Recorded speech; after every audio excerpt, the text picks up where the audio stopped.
Welcome to episode 14 of Again. The Lore You Know, Scarlands, Shelzar, City of Sins.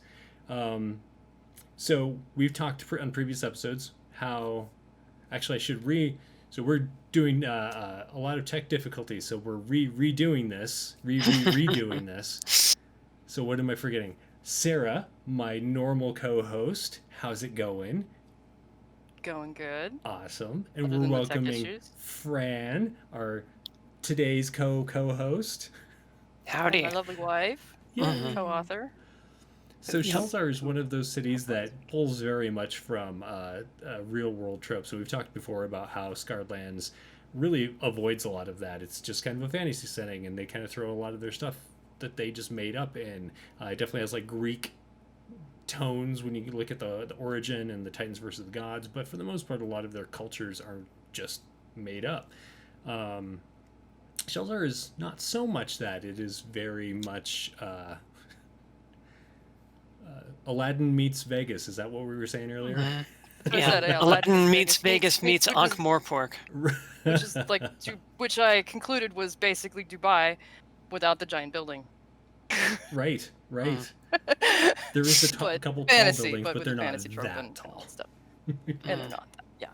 Nothing in the world is. I've seen I've never obviously been to Dubai, but I've seen the pictures and like nothing is that. That is. I think I would be scared if I was actually there and with that building looming right there, and It is pretty crazy. I would be really uncomfortable. Anyway. Fortunately for the characters, no one has to go into a building in Shelzar that is that tall. No, Yet. I think they max at probably 6 stories. Right. Maybe. maybe a wizard tower that's a little higher, but I don't. I'm trying to think anything picture that's that the big.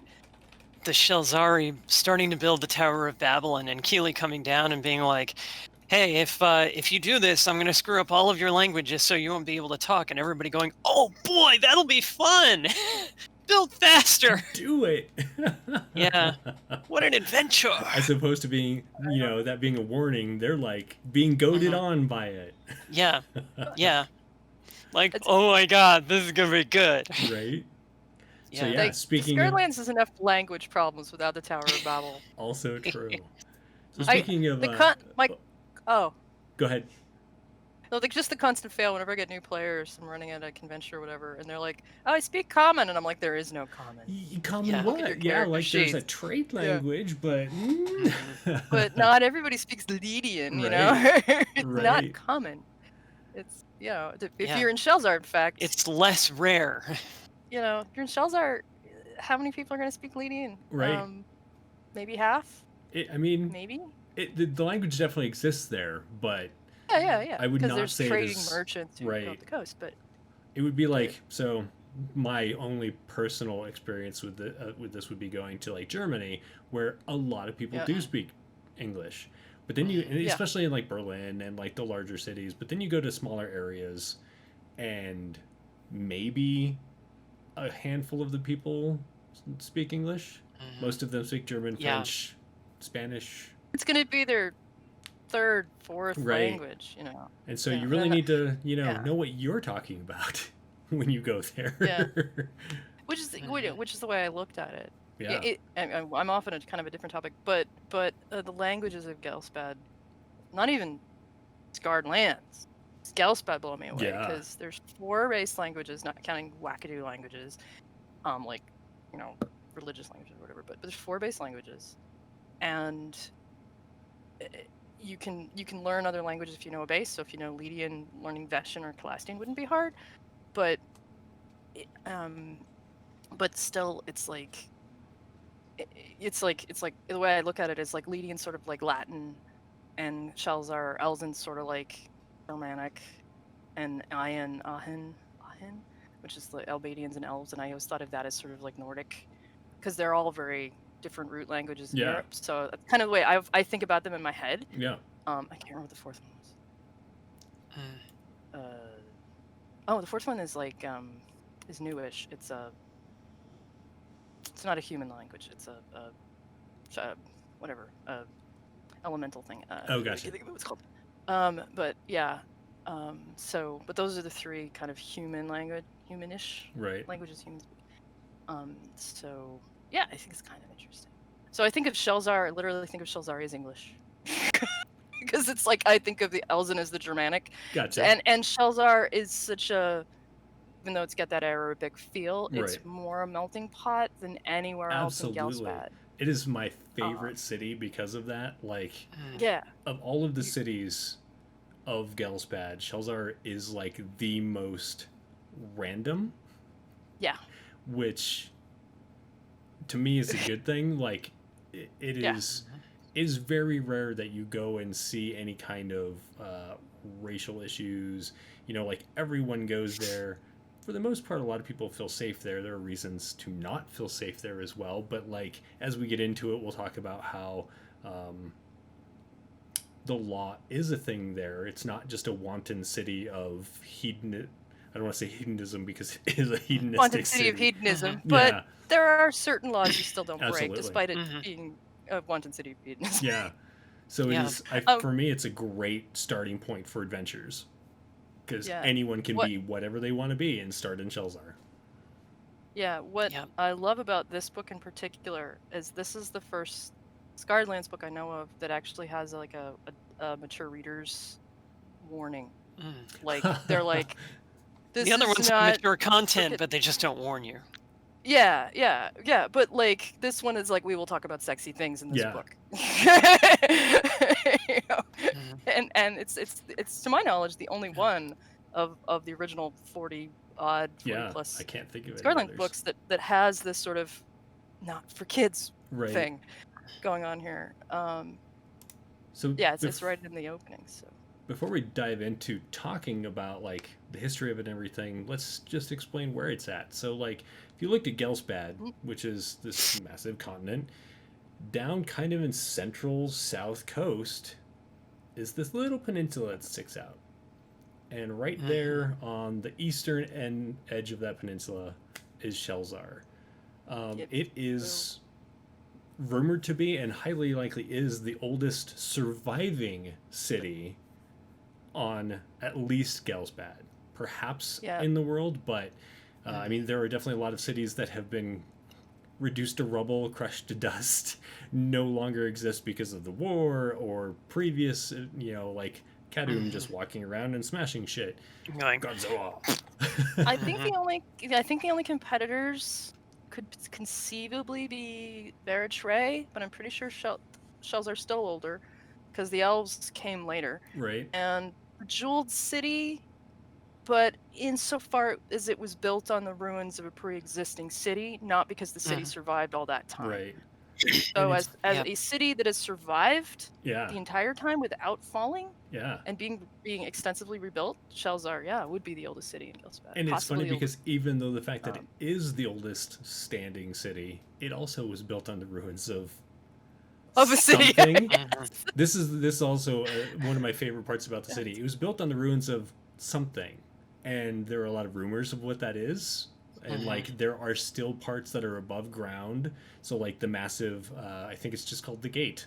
I have to double check that, but like whenever somebody says the Gate or the Old Gate, I think The Old Gate, yeah. it is like giant size. It's like huge enough for armies to go through. So was that built by somebody who had massive armies they had to move through, or was it made by giants? Who knows? And there were giants. Yeah. There were definitely giants. Or was it made by Jinn? Or was it made by Giant Jinn? Jinn? Right. Giant I mean, Jinn? Giant Jinn is a good guess. yeah. Given the history of Shelzar. But yeah, it's got on the city itself. I mean, you should hold up the actual map, but it's in terms of density, it definitely competes with any other D&D. I mean, there's probably some other obscure D&D maps that are bigger cities, but if you compare it to like Waterdeep, it's as big, if not bigger, than Waterdeep. You know, it's not as big in terms of the detail work of the map, but if you like kind of zoom in, it's definitely as big as Waterdeep, so if not bigger. And that impresses me, that like this is unquestionably the biggest city in Ghelspad. I don't know about the world, because Asherak might have something bigger, maybe, but unlikely because of the war.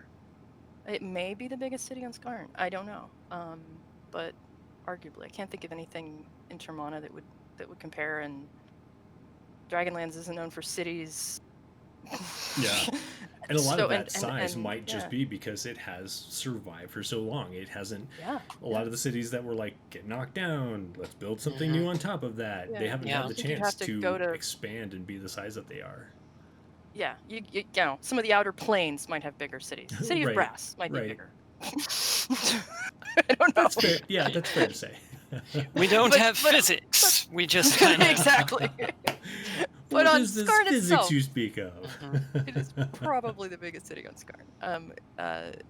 Certainly the most populous, no question there. Yeah. Which is awesome. And I've argued it's like if you want to buy something or get something, short of going to some other plane, I can think of one Zodiac plane where you can just get just about anything. But short of that, Shelzar is going to be the place to go. So if you want to get that Vorpal sword, Right? well, you're not going to find it anywhere. But if you want to get that Ring of Protection,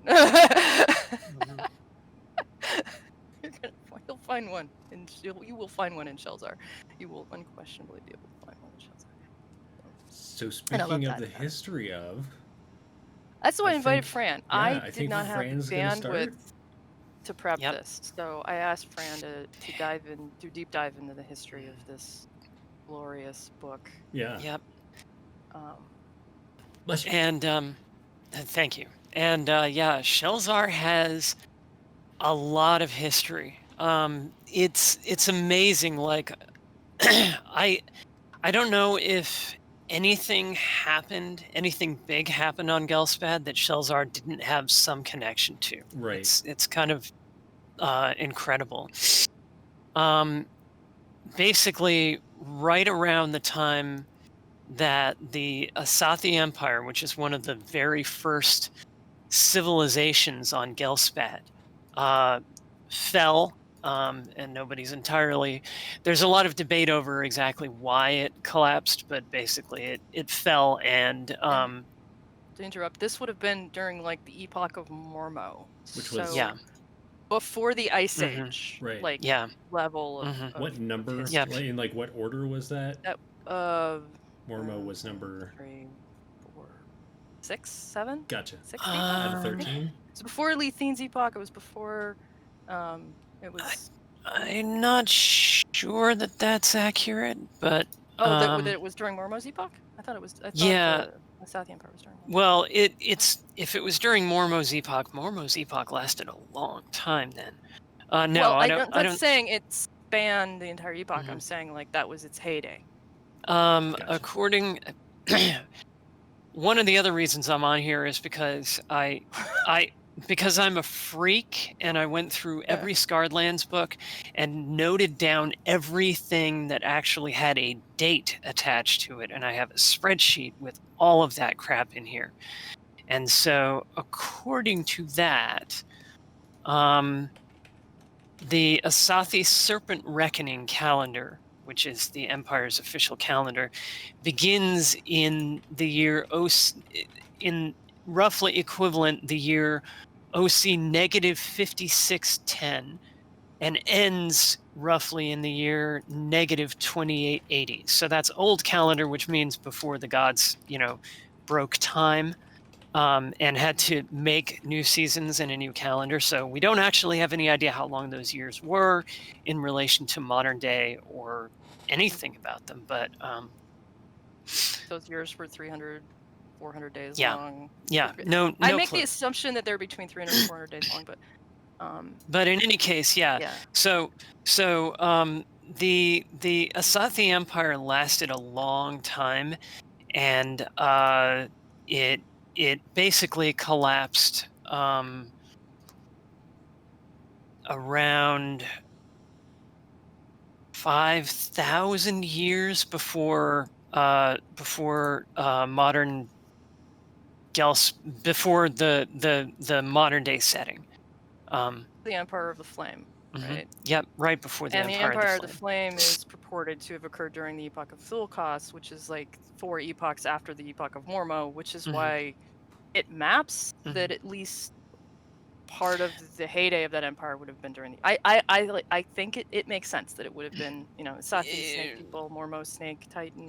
It would make sense. I don't know if if we want to argue, okay, if you want to come back and we want to argue contradictions in Right. history, we can do that because boy, I'm basically as I've said before, my goal is to take the discontinuity magic that is the Scarred Lands original and try to create continuity out of it for 5th edition. Yeah. Sarah is a Doctor Who fan, and you can tell. We could absolutely have like at least a few episodes on discontinuity. Just list all the shit. Oh, yeah. That was I like, don't know hey. field day with that. So the OC calendar lasted how many thousand years? Well, no, the years? OC calendar, basically there was a helpful chart in, I think it was the Ghelspad campaign setting book for 3.5 that showed, you know, so this is the Dwarven Empire's Axe year calendar converted to OC, and here's the Serpent Reckoning calendar converted to OC, and here's whatever it was the hell that the elves were doing converted to OC. So we have those. Yes. So the OC calendar lasted how many years? 3,000? 4,000? The OC calendar, 3,000, I think. 3,000. So the OC calendar was 3,000. They're saying that the Asathi Empire was 50,000 years before the start of the OC calendar. Did I hear that right? No, about 5,000. The first Elven dynasty was maybe about 50,000. We're not looking at the Elven dynasty. No, don't make sense. Yeah. Skurtrumana, they're on their own. So the upshot is, and I'm going to summarize this and round a bit, is that the Shelzar is built on something from 10,000 years ago, roughly. That's fair. Roughly. Okay, that's all I was going. Long time ago.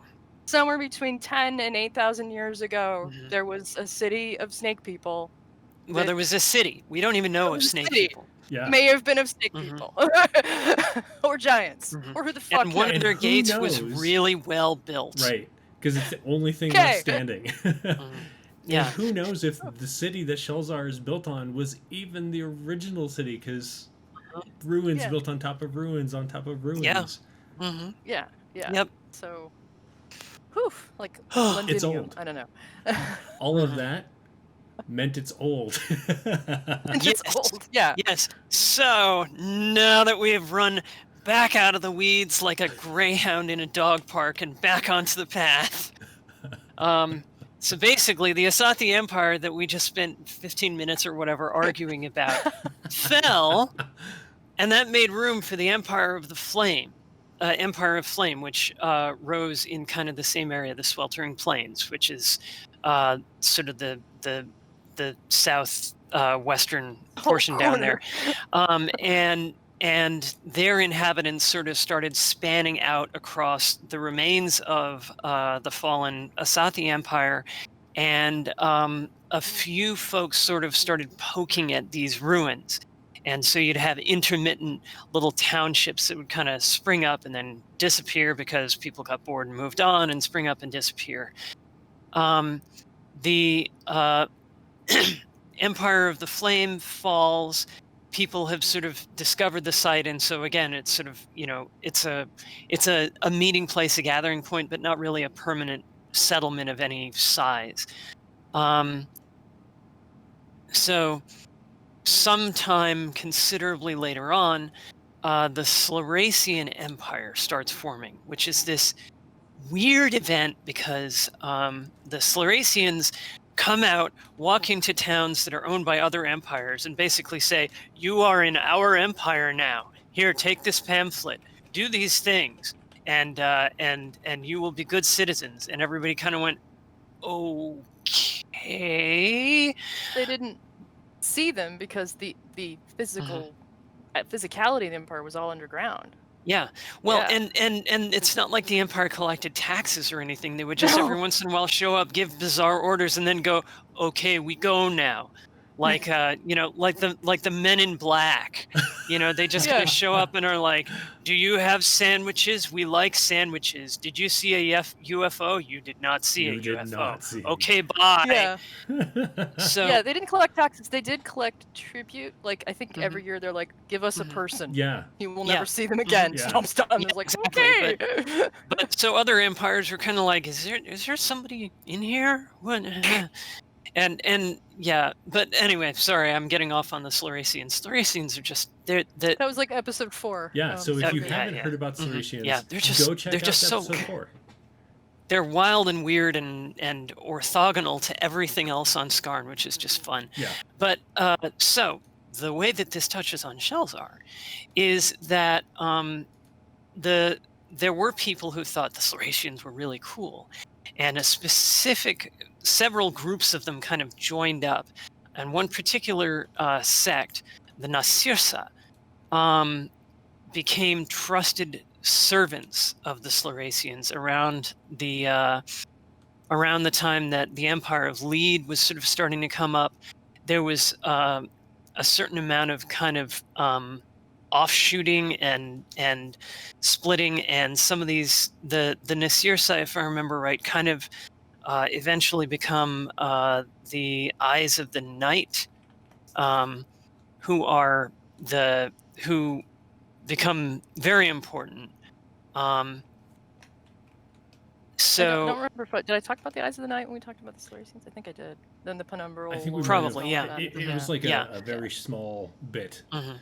Well, Yeah. I feel like Yeah. that is an They still entire. exist. Those societies is an entire. You could do many episodes on societies in just Ghelspad. Yeah. Oh God, yeah. We Oh, actually we could talk about. You could do an entire episode that was just reading the This names. episode's of just in secret the history of societies. Shelzar. We're not going to talk about all Hmm. the different politics of Shelzar today because we are not going to have a 9-hour episode. It is Sorry. It is a I really huge- will try to hustle, but there's just Yeah. it's a lot. Yeah. So the Empire of Lead starts to rise.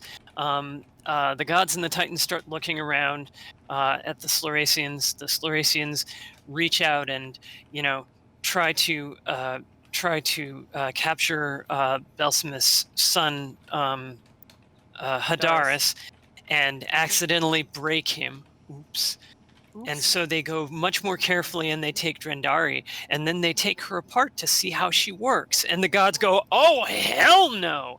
And they and the Titans come and smote the crap out of the Slurasians. So the Slurasian Empire ends rather abruptly. And the Nasirsa, they're like, hi. They make a couple of abortive attempts to get the Slurasians to wake back up, and the Slurasians basically go, I heard. Leave Timeline- me alone. Timeline this maps to early in the Lydian Empire, so we're still talking Yep. about 3,000 years ago. So, Yeah. So the Slurasian War, and a lot of the things that all the Slurasian War was just like Mhm. shortly before the Divine War. No, it was like 2,500 years Yeah. before the Divine War. Well, if I remember right, there's.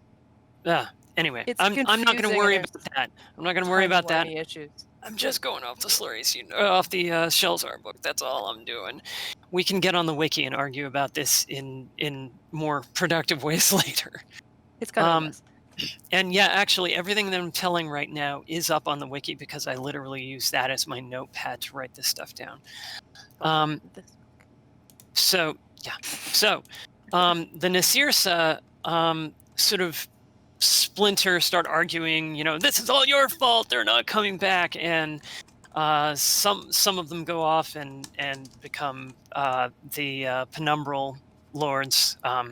The penumbral shitlords, and one particularly dispirited group becomes a society called the Hazari, and they get all kind of sad and almost sort of Hadraden.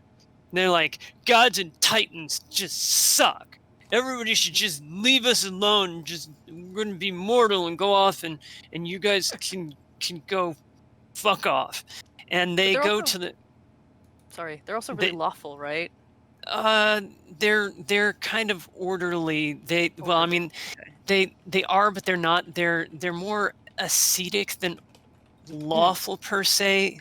It's more of a code than laws, but Okay.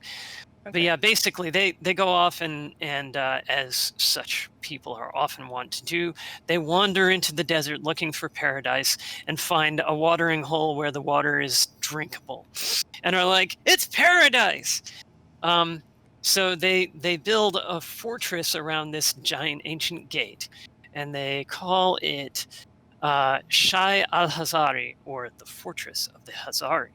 Um, uh, they basically kind of are hanging out there, being their grumpy little selves. And the Lydian Empire hears about these people and is like, well, off we go conquering again. And a Lydian army shows up right around the time that a massive invasion of Titan followers has just shown up to go, let's wipe these idiots off the map completely. And the Lydian commander goes, because it turns out that he's actually General Kunyon Duathai is actually a really smart guy. He shows up and goes up to the Titan army and goes, "Paff!" and then walks up to the walls and says, "So I could eradicate your city, but I really don't want to. Can we talk?" And he comes in and basically says, listen, you guys don't have to worship the gods. You don't have to worship the Titans. You don't even have to like it. You can make the sour face all you want. What we're going to do is we're going to bring you into the empire. You'll be part of it. You'll pay some taxes. We'll stay here and protect your city. All you have to do is allow people who are Titan and God worshippers to come to the city and not, stone them to death. And because otherwise, I will burn this bitch to the ground. And the city folk kind of go, okay, yeah, that sounds consonant with our belief structure. Right. And they exactly, yeah, yeah, well, this is kind of what we said the world was like, so I guess this is what the world was like.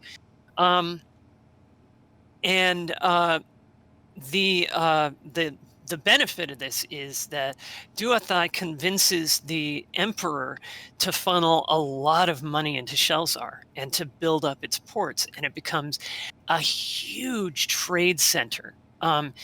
And Lydians are the first people who begin calling the city Shelzar because, Shai al-Hazari requires thought, and they're Rome, and they don't really care how you pronounce your names. They have their own ways of saying. This is why I say Lydian is like Latin. Yeah. And why Lydian Empire was like English, basically because we the just Roman snag Empire. shit as English speakers, mush it into what we want to say, and make a new word. Yeah. Yep. Yep, exactly. So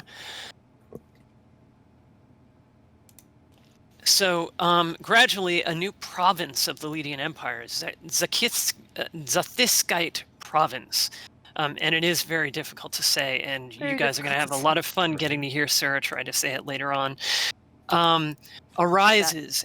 But the empire is wary of allowing Shelzar to have too much power, so it's a center point and it's the economic engine of the province, but they don't actually let it be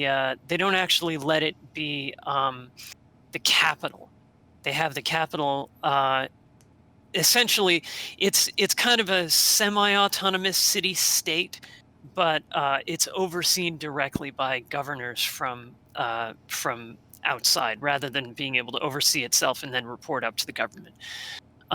During this time, the Hazari begin to splinter, and because a lot of them are kind of like, these god folks and Titan folks actually aren't really that bad. The gods and the Titans themselves, I could take them or leave them, but I don't really have as much of a problem with this. And a few of them even sort of begin to go, we can let go of that and let bygones be bygones. But some of them get really grouchy and sort of start to cling to the old ways. There's nothing like meeting a spellcaster who can come up and go, "Oh, you broke a leg. Here, me magic healed," and you Yeah. only get that with druids and clerics. Mhm. And to be a druid cleric, you have to worship a god or a titan. So Well, wizards can't do that. they say the ancients could do that, and they didn't need gods or titans. You could just do it with your mind. Your mind, man. It's all a lie. They're trying to keep the power for themselves. Okay, that was scary. Don't do that. With Well, the your family. Hazari are very much the Hazari are very, very tinfoil hat people. I gotta say. On the nose there. So basically, you've got the larger society that's kind of like, okay, yeah, we can change our philosophy with the time, and then you've got this small Hazari hardliner sect that's kind of like, sitting there, clutching its red swingline stapler and going, I could burn this place down. And that's basically what they do when the Empire decides, you know what? We've been hard on these guys long enough. We can trust them and give them their own sultan and let them sort of be in charge. The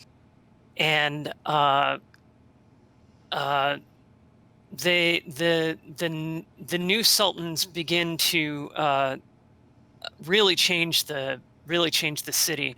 The people begin calling themselves the Elzen instead of the Hazari. Hedonism begins to become even more of the thing. And of course, the hardliner Hazaris are, you can hear teeth grinding through the walls of their houses over all of this. And the final straw comes when the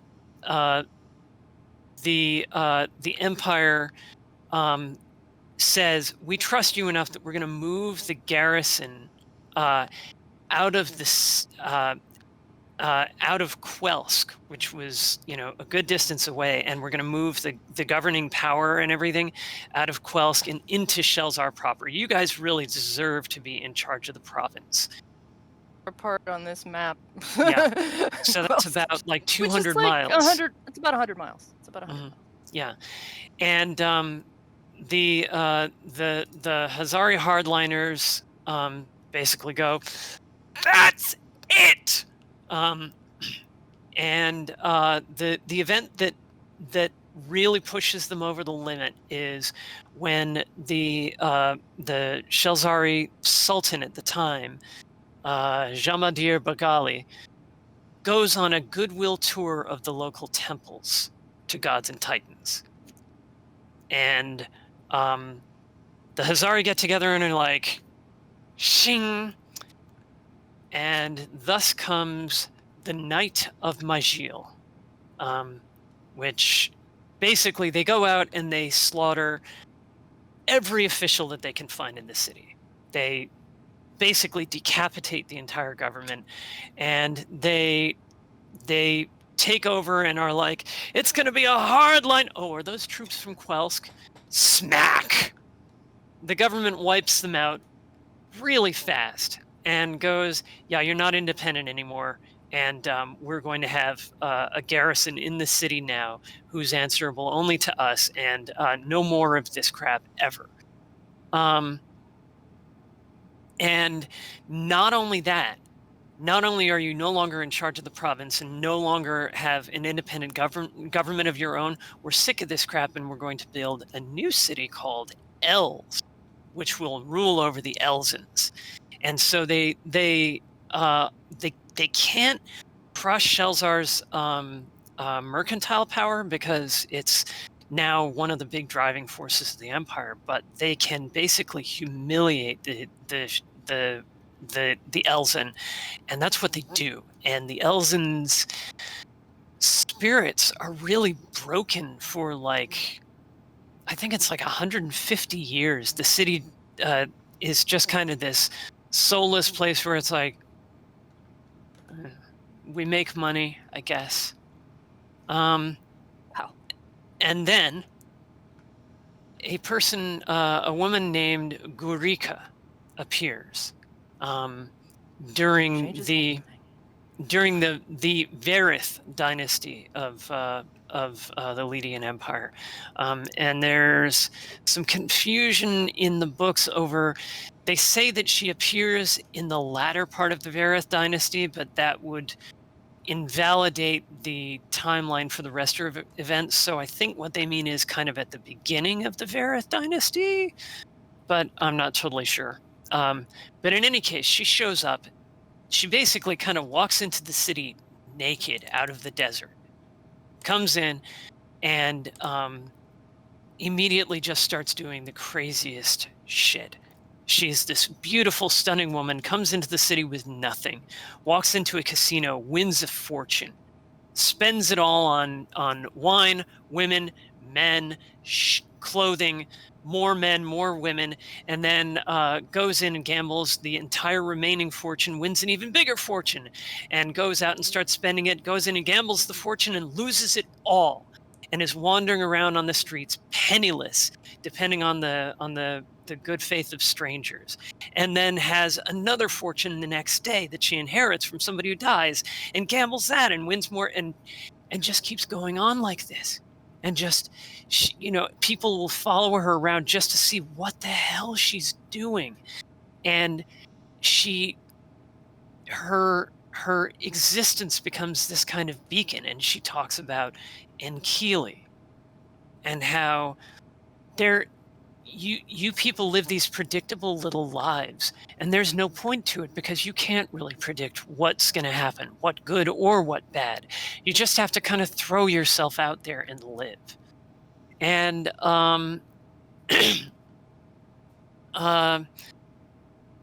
she is only in the city for about 2 years and then just vanishes again as mysteriously as she came. And there's a bunch of debate over, maybe this actually was Enkeely walking among us.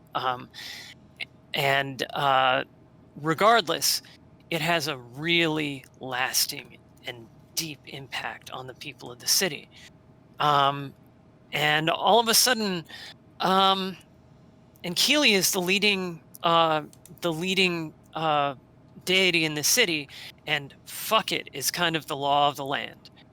And they start the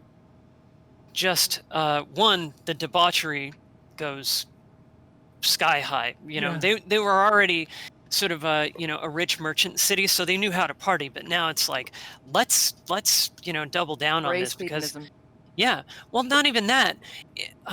What I like, the thing that impresses me about the Shelzar book in a lot of ways is it's not just embrace hedonism.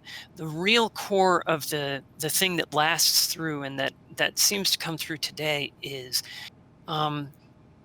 embrace pleasure where you find it. It's not just hedonism. It's gambling. It's risk taking. It's life. It's, go out and, live fast, die where you die, and leave a really, drive it like you rented it. They do have big laws around consent, though. Yeah. So absolutely. No harming other people as exploration of your own. We'll get to that. The time that I'm talking about, they don't necessarily have those laws yet. That's we'll true. Get to That's that. more modern day Shelzar. So, but basically, over the next 2 centuries, the Elzen and even immigrants to the city begin to think of themselves as the Shelzari. Tourism becomes really big. The Lydian Empire is by this point kind of, you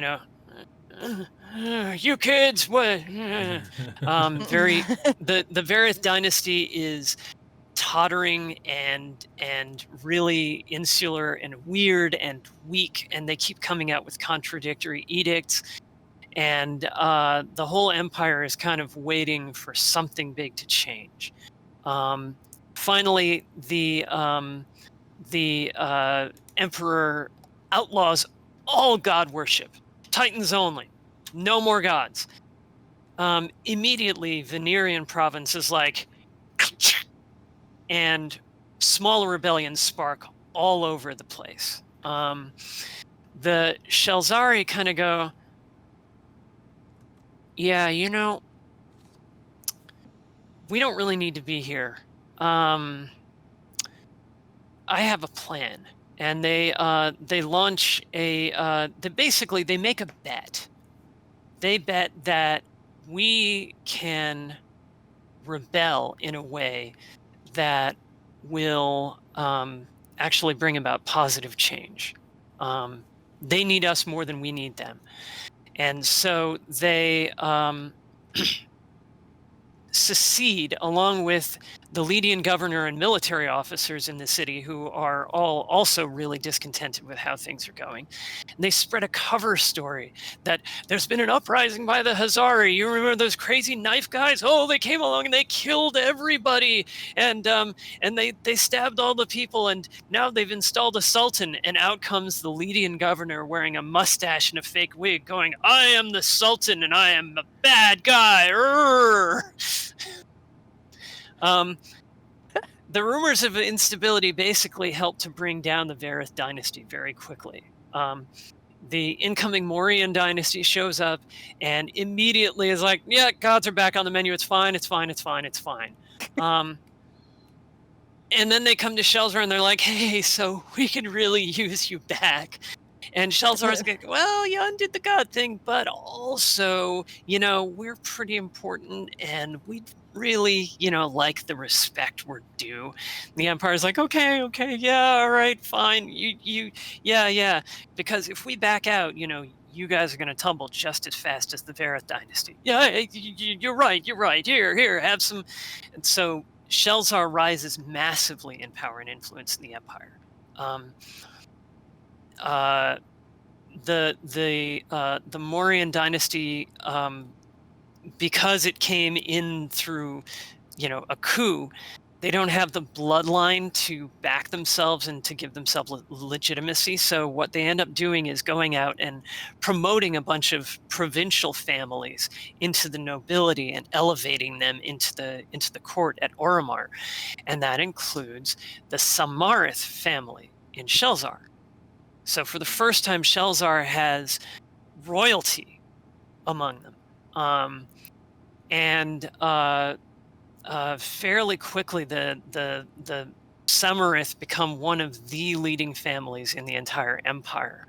And one of the Samarith becomes the satrap of Zethyscite province and its master at arms. So in charge in Els. Unfortunately, the Mauryans turn out to be basically just as corrupt as the dynasty that they replaced, and they're just a mess. And the Samarith folks kind of go, we're big enough, and we have enough sorcerers and jinn on our side and everything. Push, and the Mauryan dynasty falls, and the Samarith dynasty arises. So I feel like this is a good place to kind of interject how important sorcerers were, especially during this time period, and up until the Divine War, because they were so powerful in everything that they did. They were like enslaving or making contracts with jinn and other elementals and getting all of this power, and much of the military might wasn't even a military, and even to this day really isn't. It was these sorcerers that were like, hey, so we've got these wish granting jinn, and we've got like all of these Ifrit that are out there just burning shit up for us. It was one of the, as far as the rest of the world goes, definitely one of the flavors of this area, as opposed to not the entirety of Ghelspad was not this way. Yeah, that's a good point, and that doesn't necessarily come through as clearly in the Shelzar books. And in a D&D sense, warlocks weren't a thing yet in D&D when these books came out. So when they talk sorcery, they're not necessarily restricting it to the player class, but just in terms of people with innate arcane magic. So that could mean not wizardry in terms of school. It would be innate, but it could include some wizards. Certainly would include warlocks. Would include any of those. Could include bards or whatever. But as opposed to divine, clerical, paladin, druid magic. So when we say sorcery, we predominantly mean sorcerers, but not exclusively. Yeah. Is all I'm saying. Yeah. So please continue. Warlocks too. Yeah. So basically,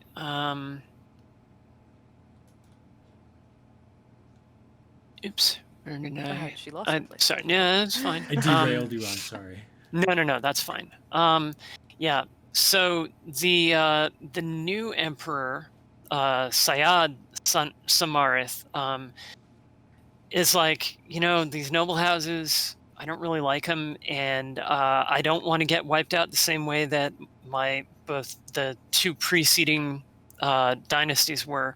So he moves the court out of Oromar, where, at the center of the empire, to Els, because that's convenient. And they have a massive army of bodyguards and troops because they have the money to buy them. And the problem, though, is that being in Els, they're not near the spiritual center of the faith that gave rise to this, this mentality of, take risks and accept the consequences. And they're not actually in the center of the court intrigue, which is still all kind of happening in Oromar. So they're very isolated. And they also quickly fall into decadence, and they're worse than the guys that preceded them. They not only are pleasure seekers, Oh, no. What were you saying, hon? Oh, I thought my Discord dropped because everything froze on me, but okay. it says you're working. Yeah. Sorry about that. They instate a widespread policy of slavery, especially on non-human races, because what use are you if you're not of use to me?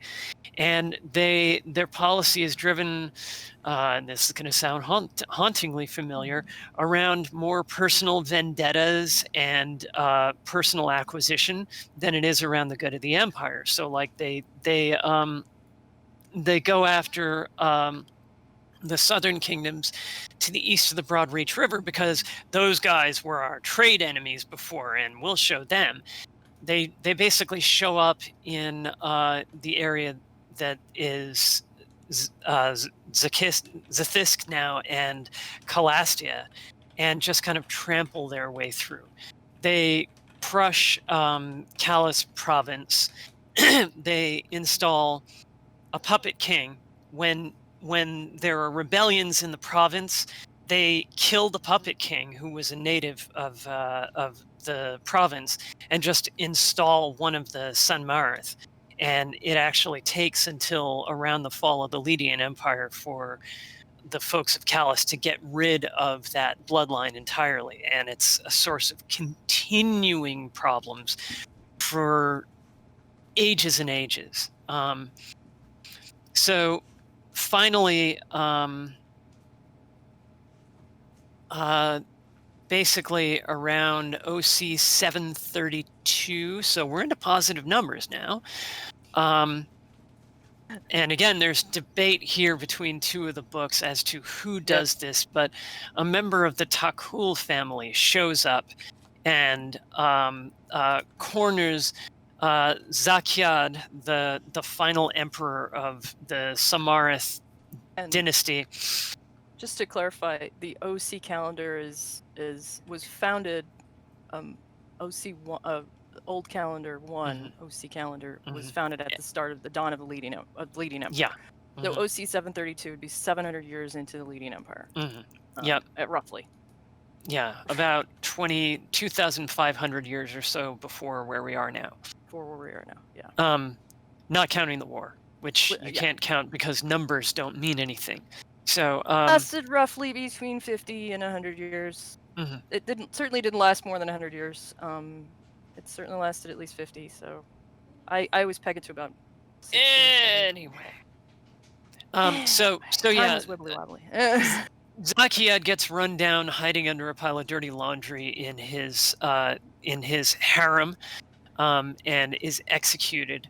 The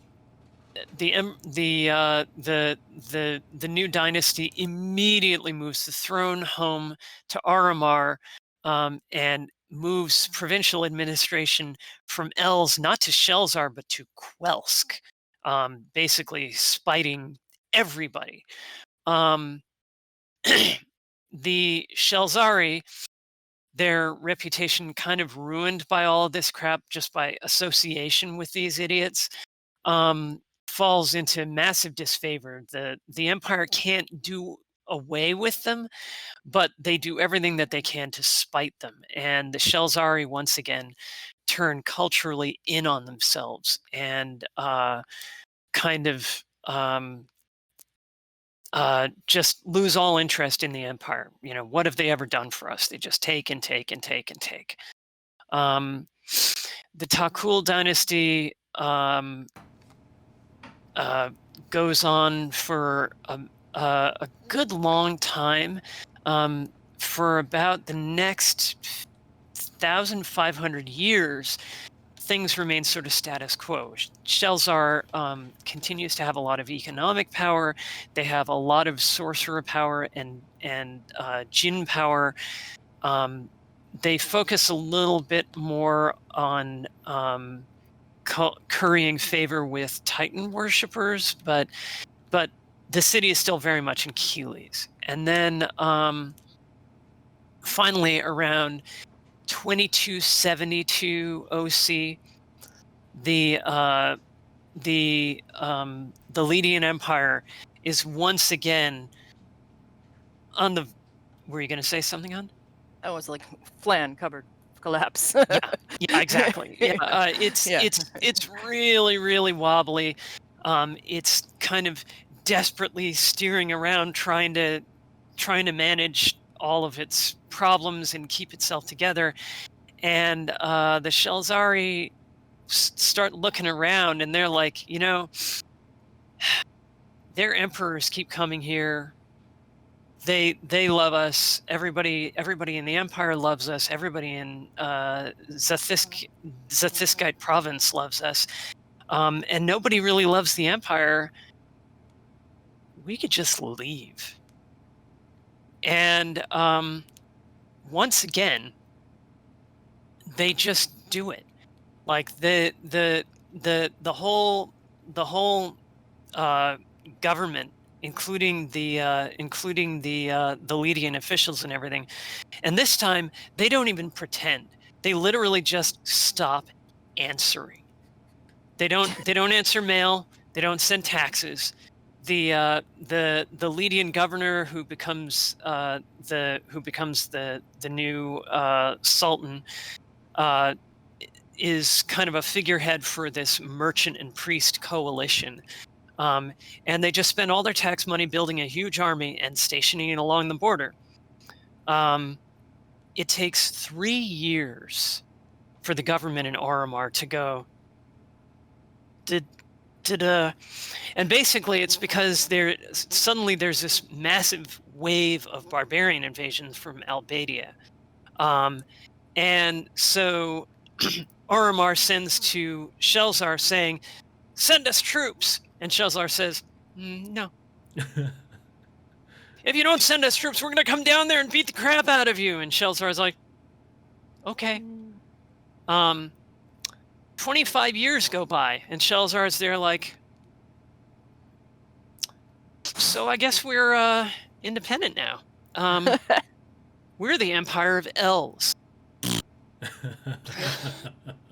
is where I take over, I think. Yes, that is in fact where you take over.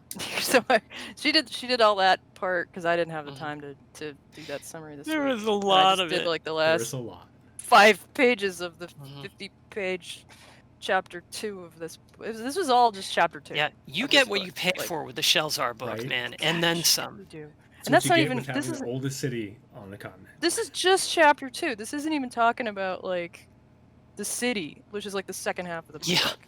So I'm gonna try to talk a little bit about what happens next. So Lydians are out, Elzens are in, and historically, there's like this is the greatest moment of the Shelzar area time ever, except for those other moments which were really good too, and there's some moments that happened later that are really good, you know. So whatever. And part of it is the Empire. They at this point have their own empire. They're no longer part of Lead. They're no longer part of any of these other guys. They're the Empire of Els, and where the whole kind of, I think of where the Elzen people, even though they existed long before this, really cemented themselves as their own kind of force was during this era. So in that regard, it was certainly a shining moment for this area. And this isn't just about Shelzar, but about that whole region. And Els just started, as leading empire shrank, the Elzen Empire grew, and they just started sucking things up. and mostly moving north and west, taking over areas in what is now the Sweltering Plains and the Festering Fields and the Devil's March, which at the time weren't quite so sweltering, festering, or devilish, because this was pre-war, pre-Divine War, that is. So they just started grabbing these areas. They tried to go, and the people who lived there were like, great, the Lydians are leaving, so we'd like you to defend our towns and lands and farms and whatnot from ravaging monsters and titans and whatever happens in this area. So the people were generally groovy with this, because the Elzens came in with their own army and all these sorcerers and stuff, and it was kind of awesome. You're muted. Sorry. Yeah, thank you. Being alone in the wilderness of Ghelspad has historically never been a good thing. Yeah, you want an army nearby to help you. So they also attempted to go east, over the Broadreach River, which is basically the river that separates what is now the Celestia hegemony from the Sweltering Plains area. But that's where, as we talked about before, the Zathiski province, and the Zath people. I'm just going to call them Zath. I know that's not right, but I can't say it very well. Weren't happy about this. So the other people were like, yes, Lydian's leaving. You come in and help us. They were like, no, we want our own thing. You're weirdo hedonists. We don't like you. So and the people in Callus are like, oh, hell no, not you people again. Yeah. Well, it was interesting, because the Zathski people, they started a war between the Elzen Sultan and those people, lasted about 10 years. And it was kind of interesting, because the Zathski people used the old Hazari philosophy, saying, we don't like your hedonism, we don't like your crazy stuff. But they didn't have the entire philosophy, because they were still like, but we still like gods. Don't get us wrong. Like, they're like, yeah, they're fine, but your whole Keeley thing is just going too far. Yeah. We're down with the grumpy, but not with the. We're down with the grumpy, but not with the we still like to go to a cleric when we have a boo boo. So. There was that. So eventually the Elzen, and at this point the Sultan has like, I'm the emperor now, and because his area is big enough now, and the Lydians were all about empire, so he's all about empire. So he declares himself empire. And he came to the personal realization, that the Lydians were so badass because they were ruthless mofos and just kind of horrible.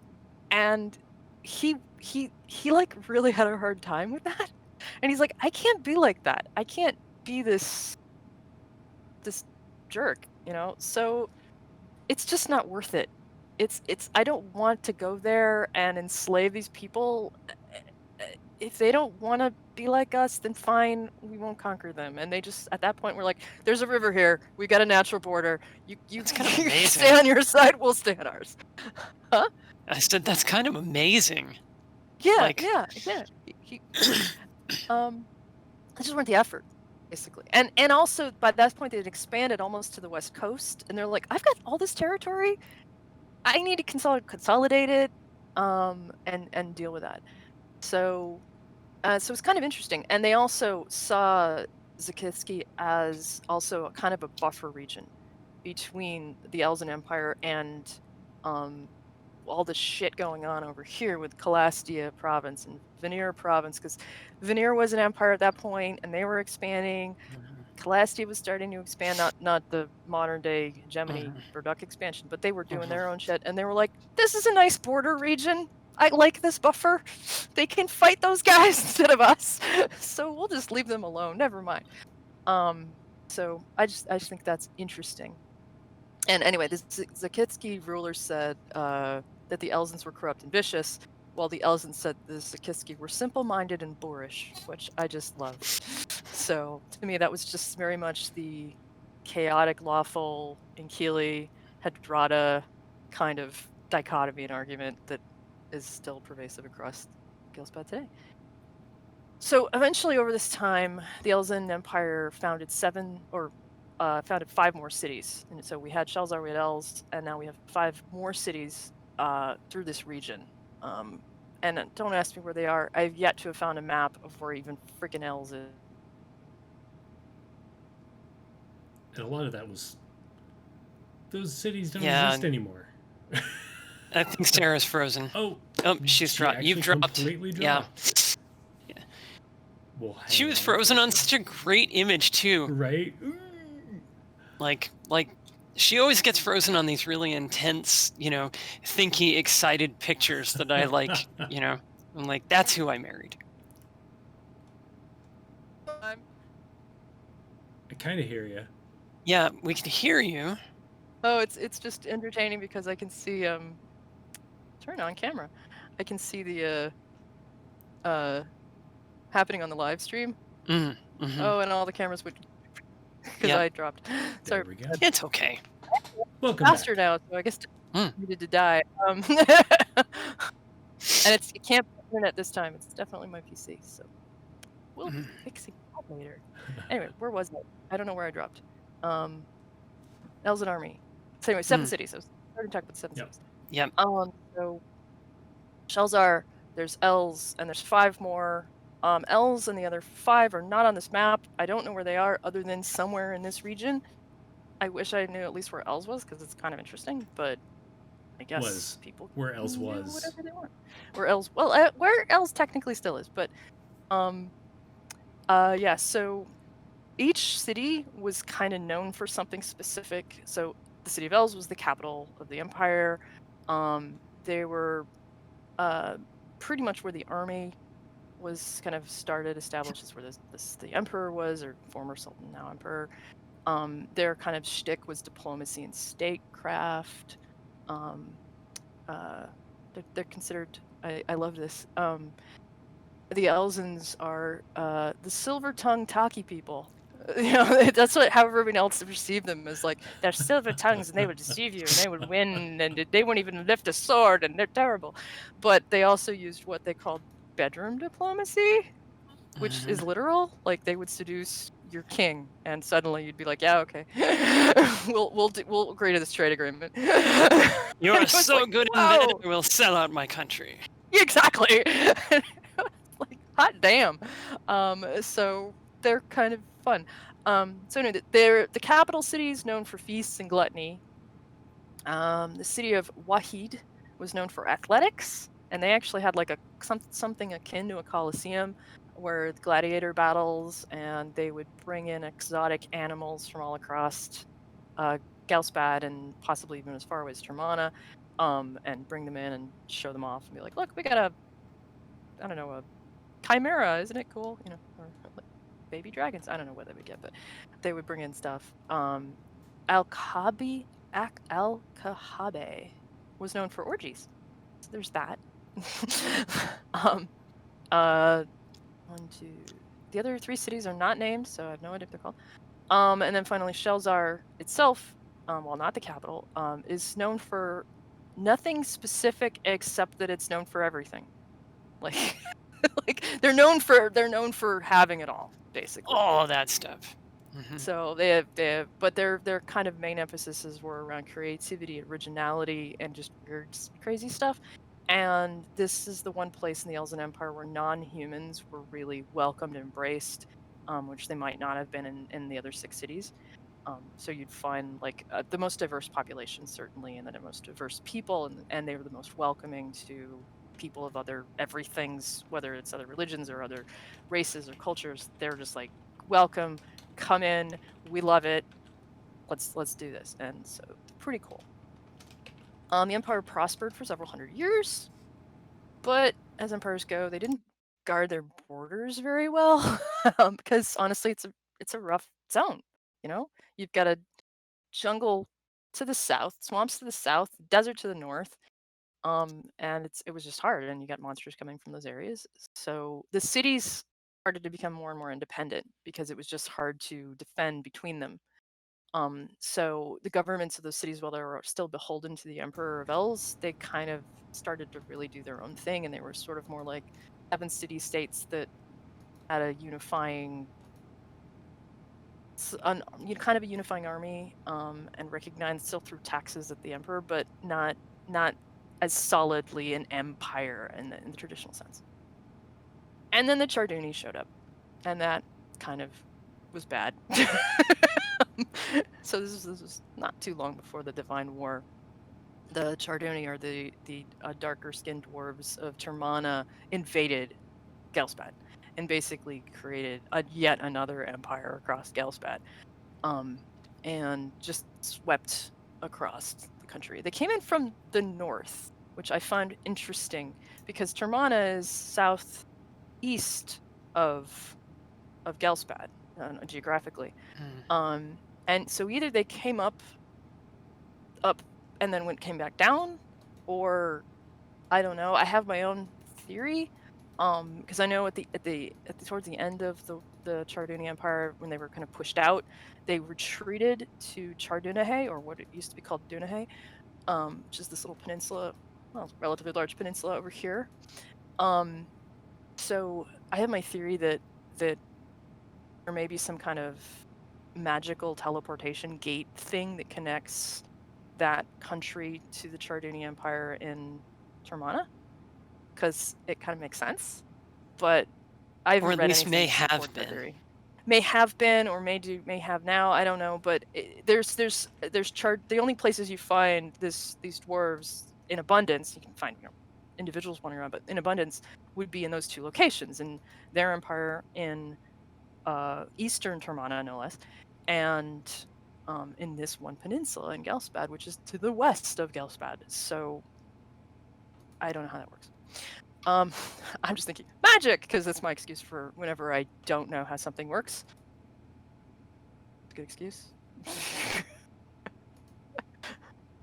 Okay. So anyway, Jeremy, you can still hear me, right? Yep. Okay, good. Okay. So so the Chardini came in, and the Emperor of Els basically conceded to them because the army was just massive, and he was like, I don't want to die. So he's like, can I just stay? Can I keep my throne and then, like, govern as a kind of a governor if you come in and do your thing? And they're like, sure, yeah, you can keep your throne. And that happened. But then the Elzen people were like, what did our emperor just do? And so they rose up and kind of killed everybody and kicked out or attempted to kick out the Charduni. So the Charduni sent more troops in and then came in and slaughtered all the people who rebelled. So there was a lot of dying during this period. And basically the Charduni started stomping to the other 6 cities going, surrender or die. And really? I can't talk now. Surrender or die. So so they just sort of did that, and most people tried to do diplomacy with them. They're like, how about we do like a peaceful surrender? But then the Chardini would come in and attempt that, and then they get double crossed by the various cities. And after a while, the Chardini was like, no more diplomacy, surrender or die. No, you don't get options anymore. So by the time they reached Shelzar, which was pretty much the last of the 7, because it was like on the coast the first way, the Shelzari people didn't get like a diplomatic choice here. It was surrender or die. So they were like, fine, we surrender. Like, we don't want to die. Here's a lot of you. Although the priests of Enkili and the priest of and even the priest of Angel, which I thought was interesting, were like, they're are knights. They worship Tardoon. You really want to surrender to that? And but they didn't. While highly influential, not influential enough to the majority of the population. They're like, we don't want to die. These are not good options.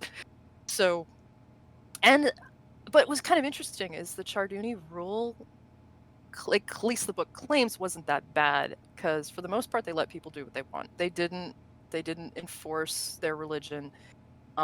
They didn't screw with the trade. They didn't even care about the hedonism in Shelzar. They were just like, do what you want, you pay us the taxes and give us our stuff, and we won't get in your personal lives.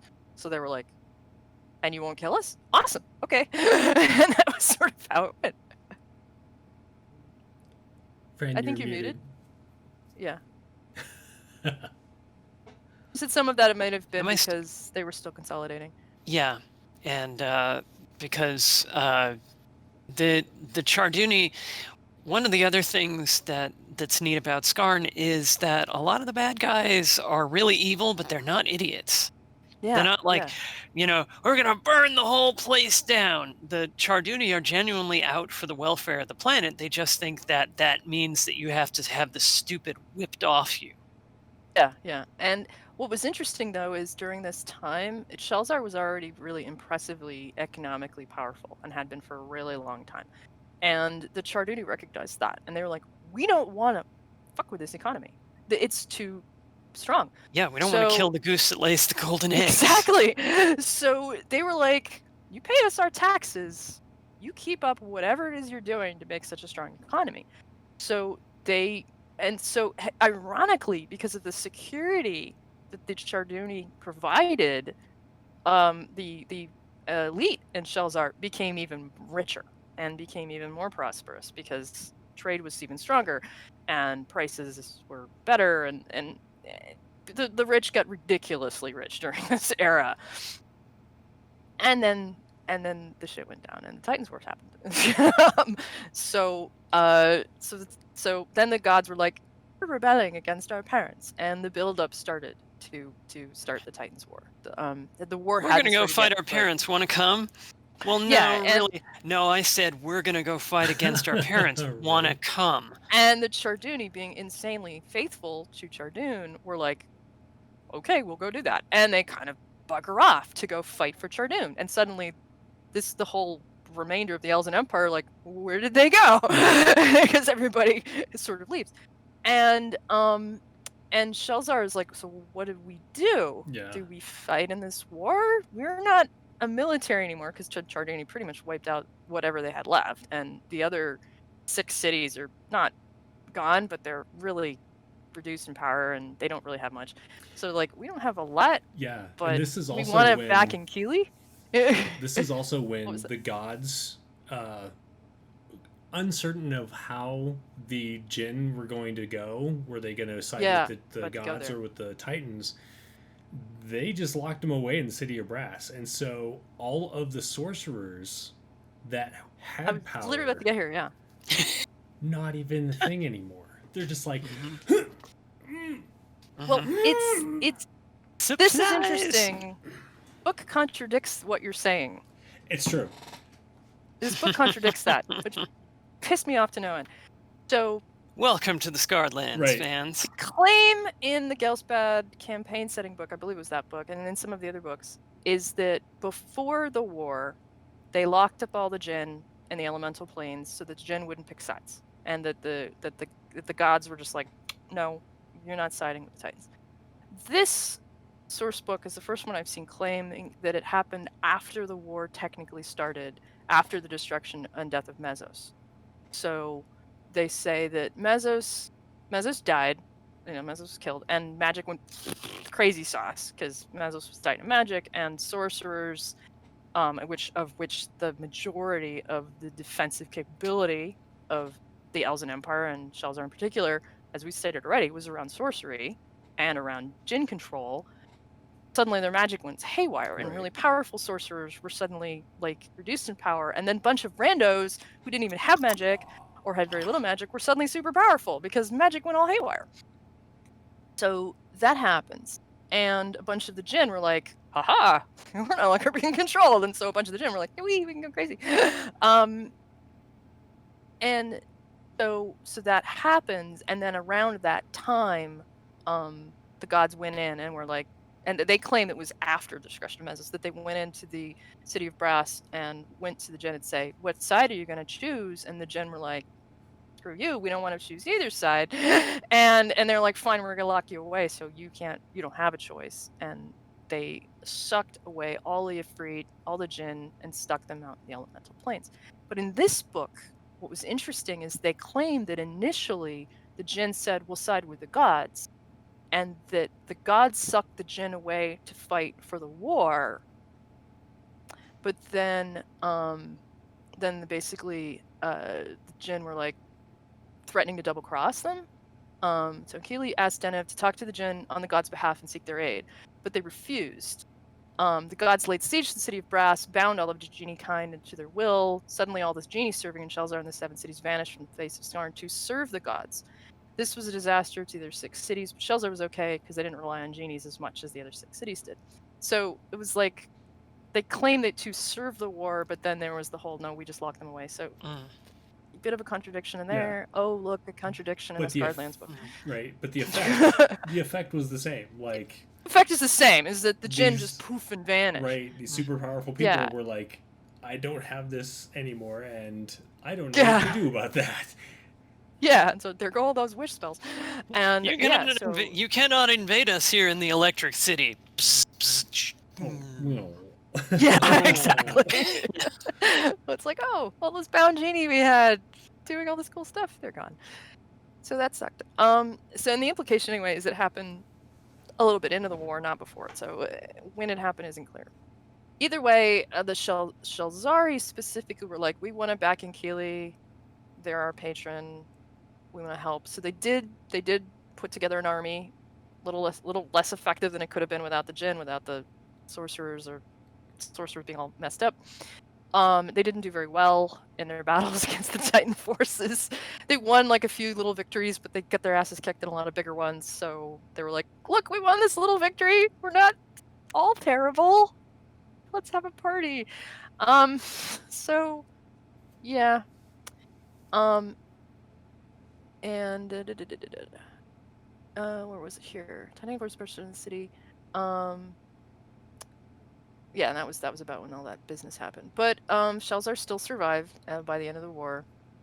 Most other cities, of the other 6 of the 7 cities, they were all pretty much, I don't know, after already being conquered by all the things and beaten up by the Charduni, there wasn't much of the rest of them left by the end of the war. And all but 2 were in ruins and depopulated by the end of the war. Els and Shelzar were the only 2 that survived. So between Titanic forces and already having a reduced population, so now there's 5 mystery cities out in the Sweltering Plains, Devil's March area that your D&D parties can go to and explore these cool ruins, which were previously populated by elves and Empire folks and who knows what, that are now probably populated by Titan spawn and monsters and whatnot, and you can go spelunking in cool ruins now. So the 5 cities of elves are out there somewhere. In fact, there was one cute little story. There was a guy named Nils Aimon, Nilsaiman, a warrior from Calastia, attempted to reclaim the city of Wahid, but was never heard from again. So there's a campaign, like, there's a little teaser right there where you could be like, hey, we found the journal of this guy and talks about the city, let's go explore. So that could be a campaign hook or a game hook right there. Kind of a fun one there. So cities, Shelzar survived, they claim was stronger as a result of the war because they kind of got their act together. The city was the only one of the 7 that didn't get directly attacked during the war. So they survived pretty well. And pretty much after the war, they became the host of the world. And the merchants and the priesthood of Inkili held the most power by far and became basically the center of the new government. No longer part of an empire. They elected an election. Honest to goodness, no dictatorship here, no royalty here. They had an election, and they are ruled by the High Minister. So they mind you, it's not a free, open election. The only people allowed to vote are like the rich merchants and the priesthood and whatnot. So it's not completely open, but and I like what they call the High Minister, the most gracious host. That's my kind of vibe for. I don't know why it makes me think of Ventari, but it sort of does. Meanwhile, in the city of Els, the old emperor, who is now basically a sultan after everything that happened with Charduni, actually wouldn't even be. It wasn't that guy or even one of his descendants because of the uprising, but who had taken over by that point. By several years after the war, the Calastians started expanding and doing their thing. And we talked about this in the last episode about the Calastian expansion. And when they were going into Sathiski, the Sultan of Els, and I don't know where Els is, probably around here somewhere. I don't know. I just know it's north of Shelzar. Made a deal with the emperor. It was Verduk's, say, father. And basically was like, we'll give you some aid in taking out Zathiski because we think they're kind of jerks. And the Emperor of Calastia was like, sure, that sounds good. And then went and stompled and invaded both and basically took over both. As he was taking over Zakitsk, also just took over the city of Els. Which is interesting because they don't talk about the hegemony going beyond the Broadreach River. So I'm like, is there this one city somewhere in the festering fields that belongs to the Calastians, and it's not even on a map, and I don't even know? It's like, okay, I don't know where the hell Els is. It still exists. It's not what one would call the city anymore. It's super depopulated now today. It's basically like a large town with really old buildings and really old buildings that not a lot of people live in because, like, I have a feeling a lot of empty buildings because most people moved out because it just sucks to live there now. Yeah, and that's what's happened there.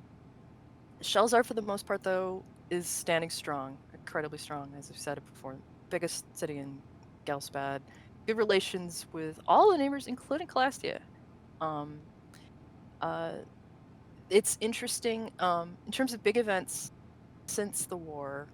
And it was interesting. Fran was like, yeah, they get involved with everything.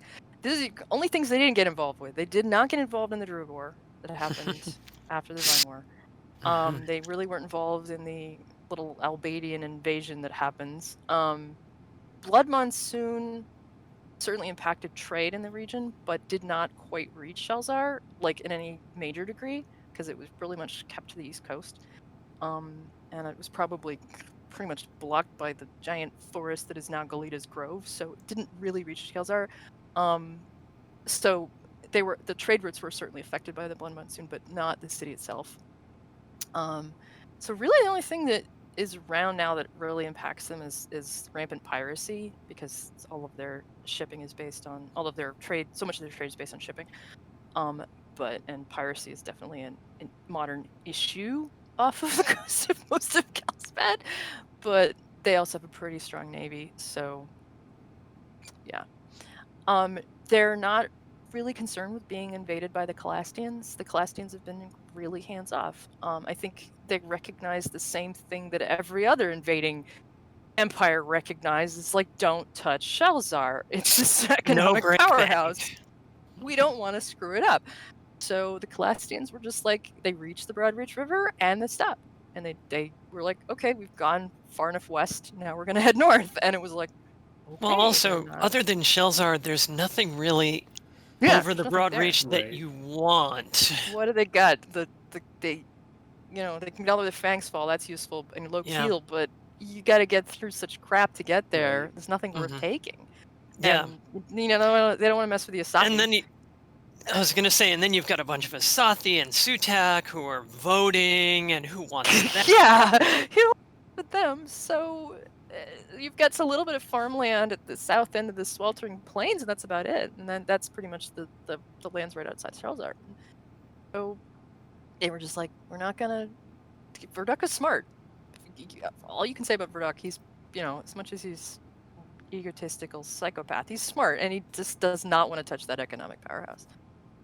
But they did open a Calastian embassy, and this is one of those like, what's going on in modern day Shelzar? Because clearly, the big followers of Inkili do not like Chardoon, and this is like the complete antithesis to their vibe. But of all people who backed opening a Calastian embassy, Aishela, the high priestess of Inkili, or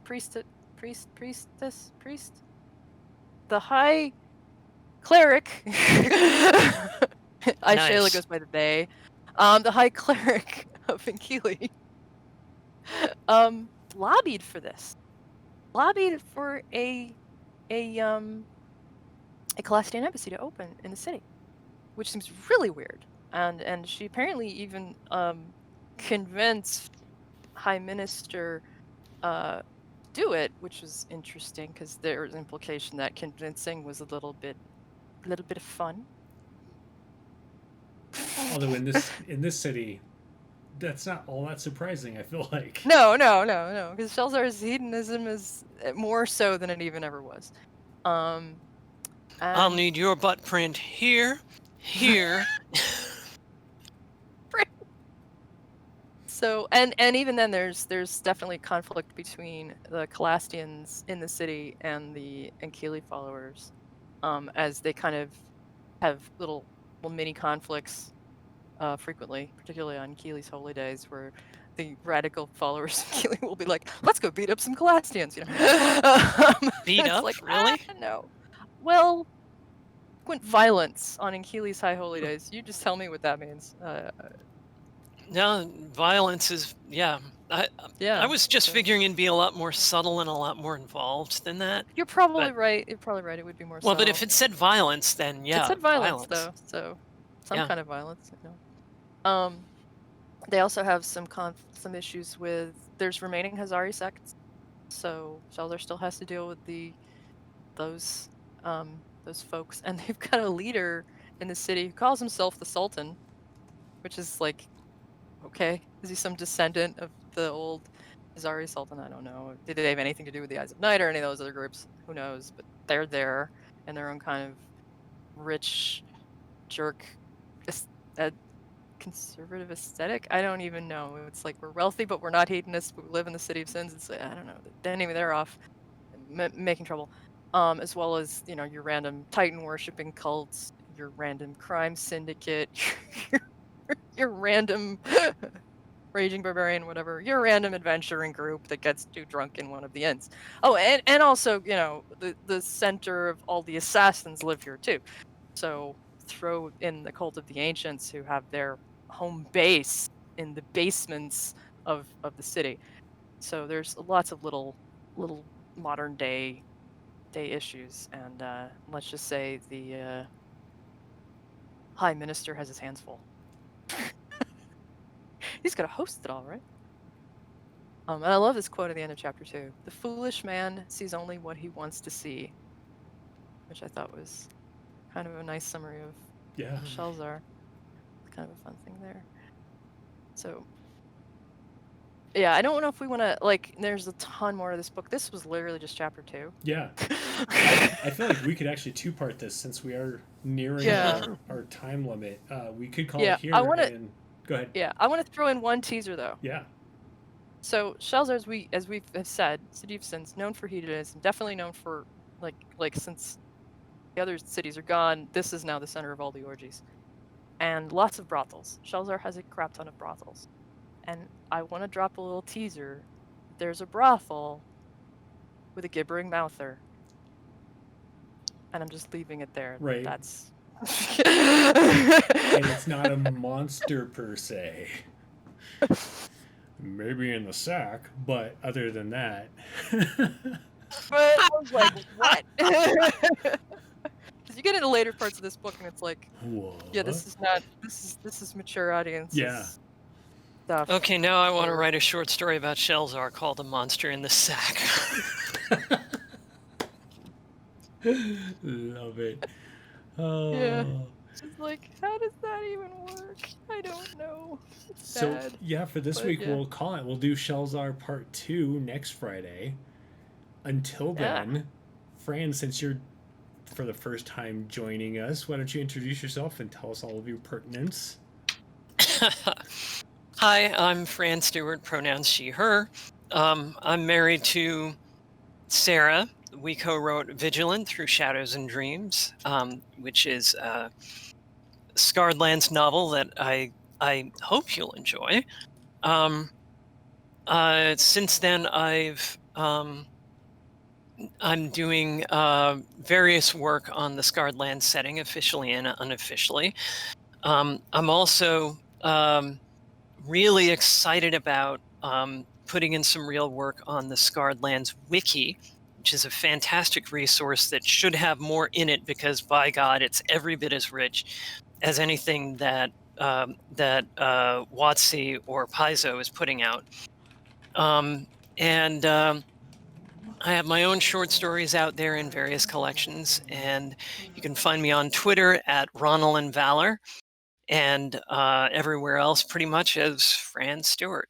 So, or Francis Stewart if you're looking for published stuff. And I like making new friends, so show up and say hi. Yay!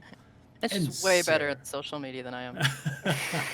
Yeah, No, actually, I'm way more at the social media than you are. that's fair. I actually tagged Sarah today on Twitter, and I'm like, wait, why did I do that? Why did you bother? Why bother? So, Sarah, introduce yourself I and don't tell like us all Twitter. about you. I'm Sarah Stewart, as Fran already said, co-author of Vigilant. Should we reach book 3? Spoilers. Should we reach book 3? There will be book 3. So much of book 3 will take place in Shelzar. Yay! That's the plan. That's the plan anyway. If we get that Nice. far. Yeah. Book 2, not so much. Book 2 was supposed to, but what was supposed to be the first half of book 2 has turned out all of book 2. So book 2 got bigger than we thought. So Shelzar won't happen until book 3. But that is a plan. Nice. If we get that. If Onyx Pass supports us in creating a book. But yeah, you can find me on morelikethisindustries.com is our website that we haven't been updating it, so I know I've been really bad about that, but we can at least be reached there. If you want to drop us a message, we would see that.